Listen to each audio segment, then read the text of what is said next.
और सीधे चलते हैं इस वक्त यूक्रेन से हमारे साथ हमारे संवाददाता अभिषेक उपाध्याय जुड़ रहे हैं उनके पास। अभिषेक, तो हम आपकी वो रिपोर्ट्स दिखा रहे थे अभी, जिसमें हमने देखा कि कैसे टेरिटोरियल आर्मी और यूक्रेन की सेना वहां आम लोगों को ट्रेनिंग दे रही है ताकि मौका पड़ने पर उनका भी इस्तेमाल किया जा सके रूस के खिलाफ।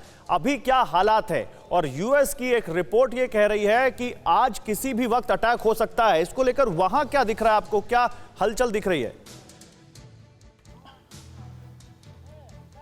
देखिए, पहले गौरव, अभी हम आपको लाइव वॉर ड्रिल की तस्वीरें दिखा रहे हैं। ये देखिए, ये जंगल जैसे हालात हैं और ये टेरिटोरियल आर्मी है, टेरिटोरियल डिफेंस फोर्स यूक्रेन की, और उसके जवान हमको दिख रहे हैं। ये 130वीं बटालियन है टेरिटोरियल डिफेंस फोर्स की, और पूरा ये जो जंगल का इलाका है, देखिए इसमें पोजीशन ली हुई है। सबसे मैं आपको एक अहम जानकारी और दूं कि इस समय कीव से लेकर के खार्किव, मारियापोल, अलग अलग इलाकों में टेरिटोरियल आर्मी की जिम्मेदारी है कि वो वॉलंटियर्स को ट्रेनिंग दे, इस फोर्स को और बड़ा करे, और ये उसी की हमको यहाँ पर तस्वीरें दिखाई पड़ रही हैं। और देखिए, टेरेन भी ऐसा चुना गया है जहाँ पर लड़ाई चल रही है ईस्टर्न यूक्रेन में। वहाँ उस लड़ाई में जो वहाँ की सिचुएशन है उससे काफ़ी मेल खाता हुआ ये टेरेन है। जो डोनबास इलाका है वहाँ का, लुगान्स और डोनबास, जहाँ पर इस रियल जंग चल रही है, वहाँ की सिचुएशन। और देखिए, ये आगे बढ़ते हुए हमको यहाँ पर जवान दिख रहे हैं टेरिटोरियल डिफेंस फोर्स के। इस डिफेंस फोर्स को मैं जैसा कि आपको बता रहा था कि इसी साल 2022 में इसको विशेष अधिकार दिए गए हैं। इस अधिकार के तहत ज़्यादा से ज़्यादा भर्तियां की जा रही हैं, तो बहुत तेज़ी के साथ में उनको ट्रेन किया जा रहा है वॉलंटियर्स को। और अभी हमको इस जंगल के इलाके में ये टेरिटोरियल डिफेंस फोर्स के, ये देखिए, ये जवान हैं पूरा निशाने को पॉइंट करते हुए, और एग्जैक्टली उसी तरह से आगे बढ़ रहे हैं जिस तरह से मोर्चे पर इनको जूझना पड़ता है।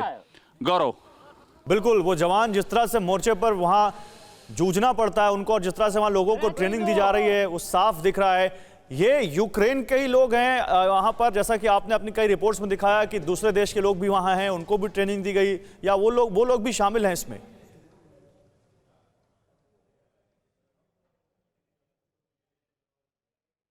पर है इस समय ये जो टेरिटोरियल डिफेंस फोर्स है यूक्रेन की, इसमें यूक्रेन के नागरिक हैं। ये ऑफिशियल आधिकारिक तौर पर जो यूक्रेन का जो चीफ ऑफ आर्म्ड स्टाफ होते हैं, चीफ ऑफ आर्म्ड स्टाफ को सामने से, चेतन इसको दिखाइएगा आप इस तस्वीर को, चीफ ऑफ आर्म्ड स्टाफ को ये टेरिटोरियल डिफेंस फोर्स रिपोर्ट करती है।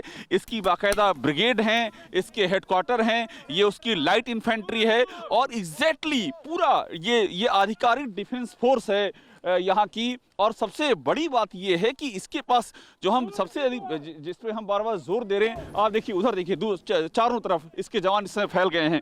सबसे अहम बात मैं आपको जो बता रहा हूँ ये है कि इसके ऊपर सबसे बड़ी जिम्मेदारी है, क्योंकि रूस और जो, ये देखिए आपको मैं यहाँ से दिखा रहा हूँ, नज़दीक से देखिए, ये जिस तरह से निशाने को पॉइंट कर रहे हैं, ये इसलिए इम्पॉर्टेंट है क्योंकि अभी जो हम डॉनबास इलाके में हालात देख रहे हैं, ऐसा ही टेरेन है वहाँ पर।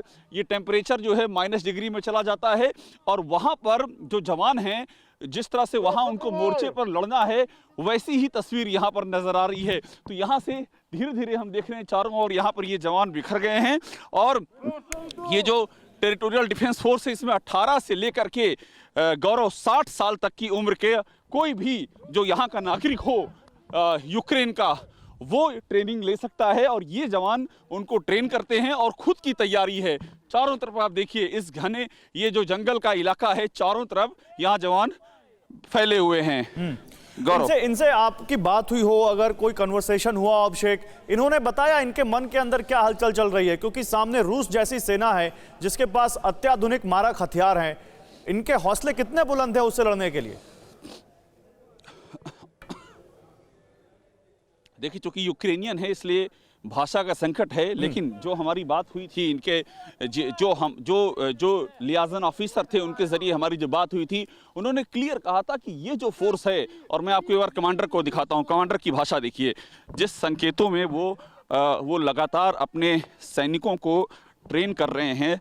ये देखिए, ये इस फोर्स को कमांड कर रहे हैं, यहाँ पर जो टुकड़ी है उसको कमांड कर रहे हैं, और लगातार उनको संकेत दे रहे हैं कि उनको किस डायरेक्शन में मूव करना है, किस तरह से उनको अटैक करना है। पूरा देखिए चारों तरफ कमांड देते हुए तो ये मॉरल जो है बहुत ज़्यादा हाई है। और दूसरी बात ये है कि सबसे जो ध्यान देने वाली बात है कि ये जो टेरिटोरियल डिफेंस फोर्स है ये इस समय अलग अलग जगहों पर पूरे यूक्रेन में इसी तरह से एक्टिव है, इसी तरह से बुलाया जा रहा है। जो डिफेंस जो इस आर्मी में ऑलरेडी, ये देखिए अभी हम इससे सामने से देख रहे हैं, यहाँ पर इन्होंने एक जवान को बुलाया है और यहाँ पर बुला करके किस तरह से पोजीशन लेनी है, ये देखिए किस तरह से पोजीशन लेनी है, किस तरह से अटैक करना है, इन सब की ऑन ग्राउंड यहाँ पर ट्रेनिंग चल रही है। तो ये चूंकि यहाँ की ऑफिशियल डिफेंस फोर्स का हिस्सा है, इसलिए ये ट्रेनिंग और ये जो युद्धाभ्यास है ये बहुत ही महत्वपूर्ण हो जाता है। और जिस तरह से गतिविधियाँ हो रही हैं, जिस तरह से लगातार पूर्वी यूक्रेन में अटैक हो रहे हैं, वहाँ से लोगों को खाली कराया जा रहा है, वहाँ बसें लग गई हैं। जो लुगान्स और डोनबास इलाके के जो वहाँ पर एडमिनिस्ट्रेटर हैं रूस से समर्थित, उन्होंने वहाँ पर बस ऑफिशियल फरमान जारी कर दिया है कि जल्दी से जल्दी वहाँ से खाली करा दिया जाए वहाँ के नागरिकों को। ऐसे में ये ट्रेनिंग, ये युद्धाभ्यास, ये जिम्मेदारियां और भी ज्यादा बढ़ जाती हैं। गौरव। बिल्कुल अभिषेक, आप मेरे साथ रहिए। आप बहुत अहम तस्वीरें वहाँ से दिखा रहे हैं, बहुत अहम जानकारी आप हमारे दर्शकों को दे रहे हैं। एक ऐसी जानकारी जो केवल और केवल TV9 भारतवर्ष पर ही मिल रही है लोगों को। ग्राउंड से आपको अभिषेक उपाध्याय और चेतन वहाँ बता रहे हैं कि यूक्रेन में क्या कुछ घट रहा है। परवाह देश की, सोमवार से शुक्रवार रात 10 बजे TV9 भारतवर्ष पर।